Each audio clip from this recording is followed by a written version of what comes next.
Good morning, जय श्री कृष्ण અને રાધે રાધે। તો સ્વાગત છે તમારું મારી યુટ્યુબ ચેનલમાં। આજે તો આપણે ભાઈ નાયા ધોયા વગરના છીએ, કેમ કે આ થોડુંક લેટ થઈ ગયું હતું ઉઠવામાં અને 6:30 જેવું થવા આવ્યું છે। તો આજે નાયા પહેલાં તે પાણી પી લઈ। તો જો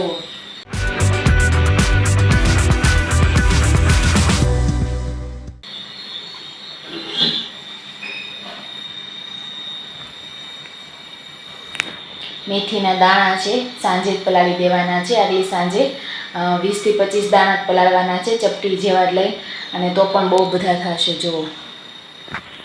અને એને આપણે ગાળી અને દાણાને ચાવી જવાના છે। અને તમે નોર્મલ ગ્લાસ હોય ને એમાં પણ પલાળી શકો છો। મારી પાસે આ લોટી હતી ને એટલે મેં એમાં પલાળ્યા। અને આનો ફાયદો લોટીમાં પલાળો ને તો શું છે કે આના જે લોકોને વાળ ખરતા હશે ને એ લોકોને પ્રોબ્લેમ સારી થઈ જશે મેથી દાણા પલાળીને પીવાથી। અને મેં ચાટ મૂક્યો ને પછી ડેઈલી હું રોજે મેથી દાણાનું પાણી લેતી કન્ટિન્યુ। ડાયટ મૂક્યા પછી બીજું એક પાણી સવારમાં ન પીતી, પણ મેથી સાંજે પલાળી દેતી અને સવારમાં ઉઠીને એનું પાણી પી જતી, મેથી ચાવીને ખાઈ જતી। એ મારો ડેઈલીનો રૂટીન હતો, મેથી પાણી સવારમાં પીવાનું। તો સારું છે, ગુણકારી છે। અને જે લોકોને મેથી ગરમ પડતી હોય તે લોકોએ ન લેવી, તે લોકોએ નોર્મલ પાણી લઈ લેવું। અને ચાલો મળીએ હવે નાસ્તાના ટાઈમે। બધાને જય શ્રી કૃષ્ણ પાછા, અને જરૂરથી ટ્રાય કરજો।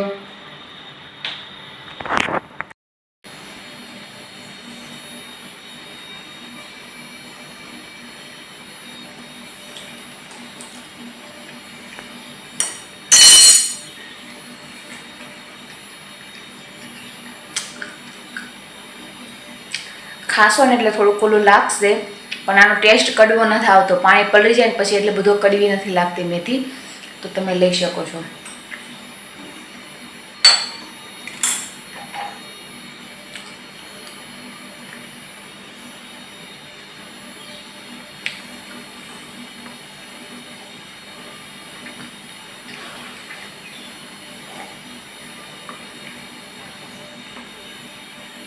તો મિત્રો હવે વાગી ગયા છે 7:30 અને આપણે નાસ્તાનો ટાઈમ થઈ ગયો છે અને પોહા મેં બનાવી લીધેલા છે જો।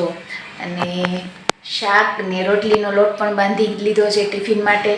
અને બપોરે જોઈએ આજે, કેમ કે આજે હું મારી જ્યાં જોબ કરતી ને ત્યાં મારી ફ્રેન્ડને મળવા જવાની છું। તો બપોરનું કંઈ ફિક્સ નથી કે શું બનાવવું તે। તો જો વહેલી વહી જઈશ તો નહીં બનાવું, અને જો જમ્યા પછી બપોરે જઈશ તો જરૂર બતાવીશ કે આજે બપોરે શું લેવાનું છે ને એ નકર હું તમને કહી દઈશ કે તમે આ લઈ શકો છો બપોરે, બરાબર છે। તો ચાલો મળશું હવે આપણે 10 વાગે। તો વાગી ગયા છે અત્યારે 11, અને મેં તમને કીધું હતું એમ કે મારે આજે મારી ફ્રેન્ડને મળવા જવાનું છે ઓફિસે, હું જ્યાં જોબ કરતી ને ત્યાં। તો એના માટે મેં છે ને 10 વાગે જે ફ્રૂટ લેવાનું હોય ને એ નથી લીધું, એના માટે છે ને હું 11 વાગે અત્યારે મેંગો શેક પીને જઈશ, એટલે જ્યાં હું બહારનું ખાવાથી બચી શકું। તમે પણ એવી રીતના કરી શકો। તમારે કોઈ કારણસર 11 વાગે કે બપોરના જમવાના ટાઈમસર બહાર જવાનું થાય તો તમારે બહારનું ન ખાવું હોય ને તો ઘરેથી જ થોડુંક એવું નાસ્તો કે ખાઈને જવાનું, જેથી તમે બહારના ખાવાથી બચી શકો અને તમારું વજન પણ ન વધે। તો એટલા માટે હું પણ અત્યારે જ જો બનીને પીને પછી જઈશ ઓફિસે, એટલે ત્યાંનું બહારનું ન ખાઈ શકું એટલા માટે। અને જો આમાં મેં છે ને રાતે આપણે જે પીળા વટાણાનો રગડો બનાવવાનો છે ને એ મેં પલાળી દીધો છે। આપણે એની રેસીપી સાંજે જોઈશું। અને જે લોકોને બપોરે જમવાનું છે ને એ લોકો એક રોટલી, શાક, સલાડ ને છાશ લેવાનું છે, ઓકે। તો ચાલો હું તમને હમણાં બતાવું મારું મેંગો મિલ્કશેક। તો જો મિત્રો આપણો બની ગયો છે શેક, અને હું ટાઈમ પણ બતાવી દઉં કે ભાઈ ટાઈમ કેટલો થયો છે ઘડિયાળમાં। તો જો 11:15 ટાઈમ થયો છે, અને આપણે અત્યારે આ લઈ લીધું છે એટલે આરામથી આપણું પેટ ભરેલું રહેશે।